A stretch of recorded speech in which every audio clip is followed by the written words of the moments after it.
పేదలకు ఏమైనా బటన్లు నొక్కారా? అందరూ ఆలోచన చేయాలి. పోనీ కనీసం మా ప్రభుత్వం గతంలో అమలు చేస్తూ ఉన్న పథకాలు ఏమైనా కొనసాగుతూ ఉన్నాయా?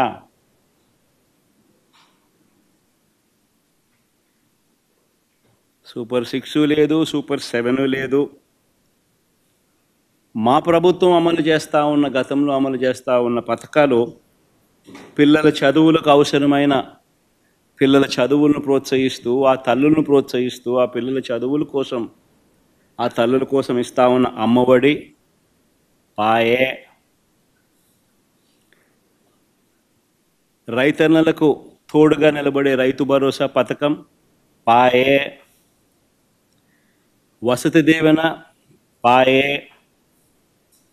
విద్యా దీవెన అరకొర, చేయూత లేదు, ఆసరా లేదు, 0 వడ్డీ ఆరోగ్యశ్రీ పూర్తిగా కూడా యగనామమే, వాహనమిత్ర, నేతన్న నేస్తం, మత్స్యకార భరోసా, కాపు నేస్తం, ఈబీసీ నేస్తం, చేదోడు, తోడు, లానేస్తం, అన్నీ గతంలో ఉన్న పథకాలన్నీ కూడా పాయే. పిల్లలకు ట్యాబులు ఇచ్చే కార్యక్రమం కూడా పాయే. మరి నేను అడుగుతా ఉన్నా, 1,45,000 కోట్ల రూపాయల అప్పులు చేసినవి, చేయబోతున్నవి ఎవరి జేబీలోకి పోతా ఉన్నాయి?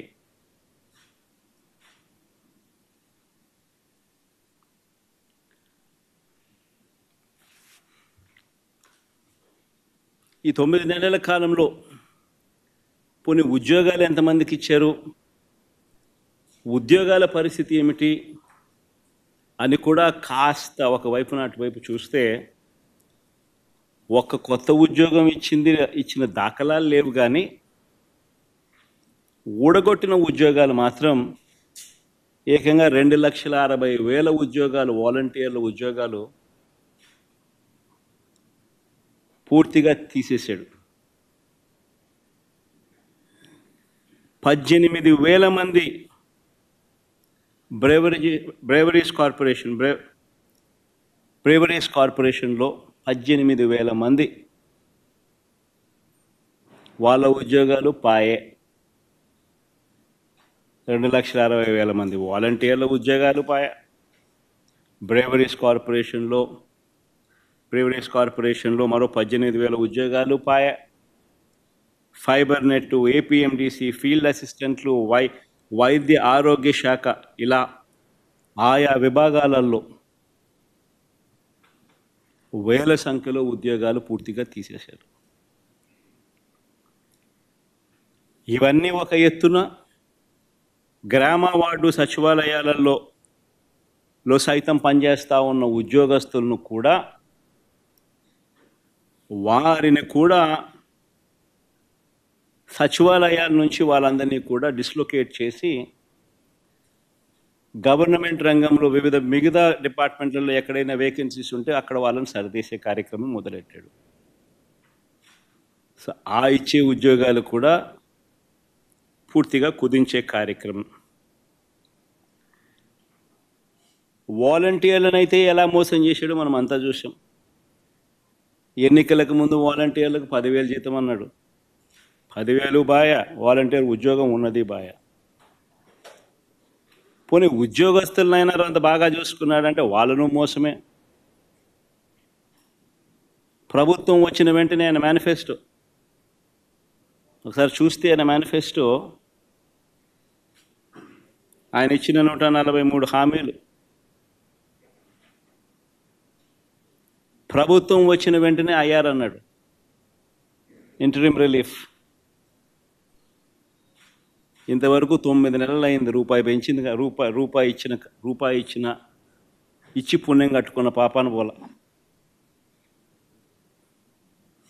9 నెలలు అయిపోయింది. ఉద్యోగులకు మెరుగైన పిఆర్సీ అన్నారు.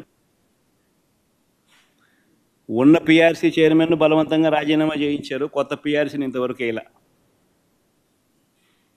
ఐఆర్ ఇవ్వాల. 1వ తేదీనే జీతం అన్నాడు. 9 నెలల కాలంలో ఒకే ఒక నెల ఇచ్చాడు. మిగతా 8 నెలల్లో నెలలో 1వ తారీఖున జీతాలు ఇచ్చాడు చంద్రబాబు గారు. చెప్పండి.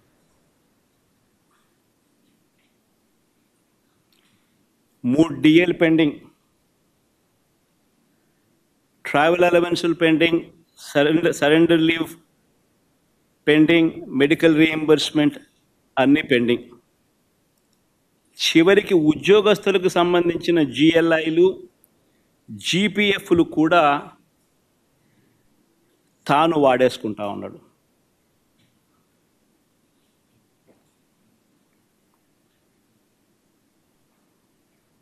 ఈరోజు రాష్ట్రంలో పరిస్థితి ఇది.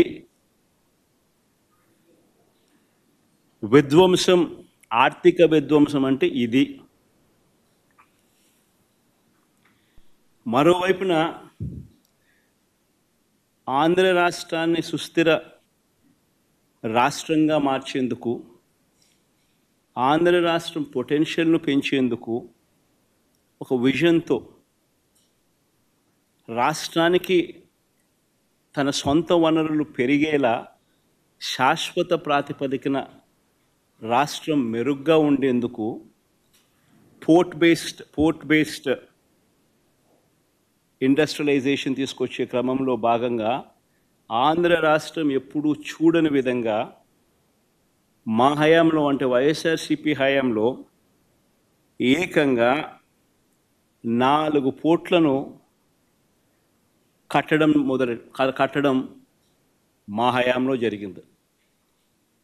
Mulapeta port, Machilipatnam port, Ramayapatnam port, ఈ 3 గవర్నమెంట్ రంగంలో కట్టడం మొదలుపెట్టాం. ఇందులో దాదాపుగా రామాయపట్నం పోర్టు అయితే దాదాపుగా 75-80% దాదాపుగా అయిపోయిన పోర్టు ఇప్పటికే. అప్పట్లోనే నాతోనే ఎలక్షన్ కోడ్ లేకపోయిందంటే మొదటి షిప్పును కూడా రామాయపట్నం పోర్టులోకి తీసుకొచ్చేవాళ్ళు. మూలపేట, మచిలీపట్నం దగ్గర కడతా ఉన్న పోర్టులు కూడా చాలా వేగంగా జరుగుతూ ఉన్నాయి. దాదాపుగా 35-40% పనులు 2 చోట్ల కూడా వేగవంతంగా కూడా అయిపోయిన పరిస్థితులు. 10 ఫిషింగ్ హార్బర్లు నిర్మించే కార్యక్రమాలు కూడా వేగంగా జరుగుతూ ఉన్నాయి.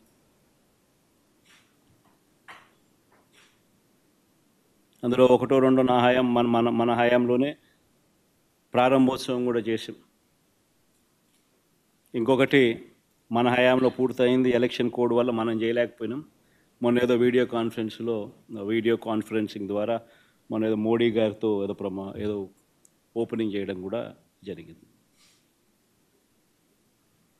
భవిష్యత్తులో వీటి విలువ కొన్ని లక్షల కోట్లు. నాగార్జున సాగర్ లాంటి ప్రాజెక్టు, శ్రీశైలం లాంటి ప్రాజెక్టులు ఈరోజు కట్టాలంటే సాధ్యమయ్యే పని కూడా కష్టమే. అన్నన్ని వేల కోట్ల రూపాయలు, లక్షల కోట్ల రూపాయలు ఒక్కొక్క ప్రాజెక్ట్ ఖర్చు అవుతుంది. పోలవరం మన కళ్ళ ముందనే చూస్తూ ఉన్నాం, ఎన్ని వేల కోట్ల రూపాయలు అవుతా ఉందో. సిమిలర్లీ గవర్నమెంట్ రంగంలో నిర్మిస్తూ ఉన్న ఈ పోర్టులు, ఈ ఆస్తుల కల్పన, ఇవన్నీ కూడా అంతే. రాబోయే తరాలకు రాష్ట్రంలో సొంత రాబడి పెరగాలి అని అంటే ఇటువంటి ఆస్తులు రాష్ట్ర ప్రభుత్వం చేతిలో ఉంటే రాష్ట్రానికి సంబంధించిన సొంతం వనరులు పెరిగే పరిస్థితి. ఇలాంటివి స్కాములు చేస్తూ అమ్మకానికి పెట్టారు.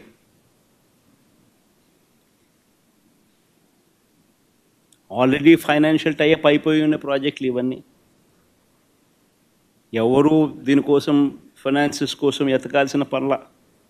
ఆల్రెడీ డబ్బులు వచ్చి బ్యాంకుల్లో డబ్బులు వచ్చి మారిటైమ్ బోర్డ్ అకౌంట్లో కూర్చొని ఉన్నాయి. బ్యాంకులు ఆల్రెడీ టైఅప్ చేస్తున్నాం. ఊరికి డబ్బులు డ్రా చేసుకుంటా కంప్లీట్ చేసేస్తా పోతా అంటే ఈ సంవత్సరంలో రామాయపట్నం పూర్తిగా ప్రారంభోత్సవం చేసేయచ్చు. మిగతాది వితిన్ 1 ఇయర్లో, వితిన్ 1.5 ఇయర్లో మిగతా 2 కూడా పూర్తయిపోతాయి. ఫిషింగ్ హార్బర్ల పరిస్థితి అంతే. అయినా అలాంటివి అమ్ముతున్నారు స్కాములు చేస్తూ. 17 మెడికల్ కాలేజీలు మేము కట్టడం మొదలుపెట్టాం. మన రాష్ట్రానికి ఉన్న biggest problem is tertiary care. ఈ టెరిషరీ కేర్ అన్నది మన రాష్ట్రం హైదరాబాదు, బెంగళూరు, చెన్నై వంటి రాష్ట్రాలు, పెద్ద పెద్ద నగరాలు మనకు లేనందువలన టెరిషరీ కేరు మన ప్రజలకు జిల్లా హెడ్ క్వార్టర్స్లో అందుబాటులోకి తీసుకొని రావడం కష్టం. ప్లస్ హైదరాబాదు, బెంగళూరు, చెన్నై వంటి నగరాలు మనకు లేనందువలన ప్రైవేట్ పెట్టుబడులు ఉత్సాహంగా వచ్చి పెట్టే పరిస్థితి కూడా కష్టం. సో పేదవాడికి ఎక్కడైనా మల్టీ స్పెషాలిటీ హాస్పిటల్స్ అందుబాటులోకి రావాలి అని అంటే గవర్నమెంట్ పూసుకొని పేదవాడు ఇబ్బంది పడకూడదు అన్న ఆరాటంతో, ఎందుకనంటే ఉట్టి హాస్పిటల్ వైబిలిటీ రాదు.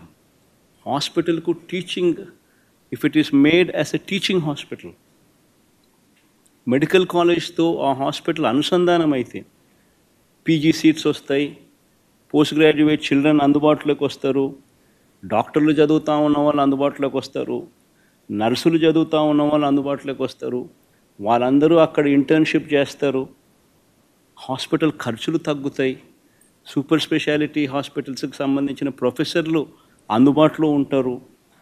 ఇవన్నీ దృక్పథంతో 17 మెడికల్ కాలేజీలు, ప్రతి పార్లమెంటుకు ఒక మెడికల్ కాలేజ్ ఉండేట్టుగా వాటినన్నింటినీ జిల్లా హెడ్ క్వార్టర్స్ని వాటినన్నింటినీ జిల్లాలుగా చేసి, ప్రతి పార్లమెంటును ఒక జిల్లాగా చేసి 17 కొత్త మెడికల్ కాలేజీలు మేము శ్రీకారం చుడితే, అందులో 5 మెడికల్ కాలేజీలు మేము అప్పటికే ప్రారంభోత్సవం చేస్తే,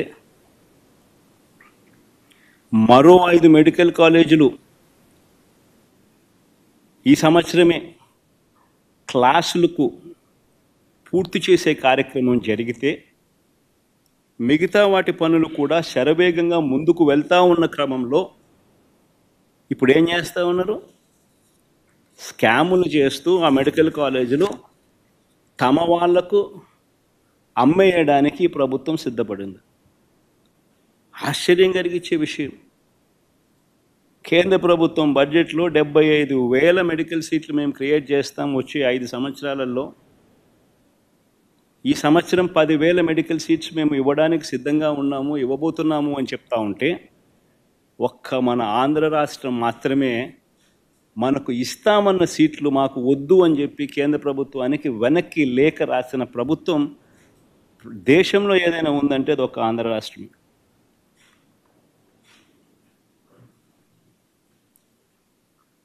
స్కాముల కోసం ఉన్న ఆస్తులు అమ్ముతున్నారు.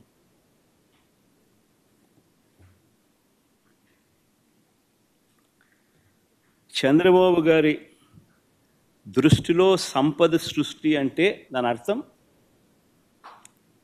తన ఆస్తులు పెంచుకోవడం, తన వారి ఆస్తులను పెంచుకోవడం మాత్రమే సంపద సృష్టి. ఈరోజు రాష్ట్రంలో జరగని స్కామ్ లేదు.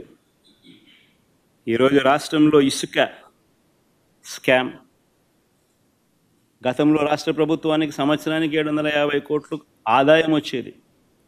ఈరోజు రాష్ట్ర ప్రభుత్వానికి రూపాయి ఆదాయం రావడంలా ఇసుక నుంచి. కానీ ఇసుక చూస్తే మనం గతంలో అమ్మిన రేటు కన్నా డబల్ ది రేటుకి అమ్ముతున్నారు. సంపద సృష్టి ఎక్కడ జరుగుతూ ఉంది? చంద్రబాబు నాయుడు జోబిలో జరుగుతూ ఉంది. రాష్ట్ర ప్రభుత్వానికి ఆదాయం ఆవిరై. మద్యం, గవర్నమెంట్ రంగంలో నడిచే మద్యం షాపులు ప్రైవేటైజ్ చేసినాడు. కరెక్ట్గా ఇదే ఆరోపణ మీదనే అరవింద్ కేజ్రీవాల్ అనే ఆయనను జైల్లో పెట్టారు. ఇక్కడ సక్సెస్ఫుల్గా అక్కడ చేయలేకపోయాడు. చేయక మునిపే ఆయన జైలుకు పోయినాడు పాపం. ఇక్కడ చేసి సక్సెస్ఫుల్గా అరవింద్ కేజ్రీవాల్ని అక్కడికి పోయి తిట్టొస్తాడు.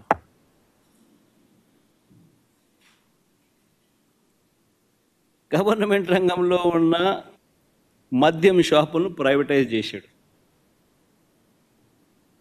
తన వాళ్లకు ఈ షాపులన్నీ ఇప్పించుకున్నాడు. ఆ షాపులు ఇప్పించే ప్రక్రియ మీరంతా కూడా చూశారు. ఏ రకంగా ఎమ్మెల్యేలు కిడ్నాపులు చేశారో, ఏ రకంగా ఎమ్మెల్యేలు పోలీసులు అందరూ కూడా వాళ్ళకు సంబంధించిన వాళ్ళని మాత్రమే టెండర్లలో పార్టిసిపేట్ చేసేట్టుగా చేశారో, అది ఆక్షన్ కాదు, అది లాటరీ.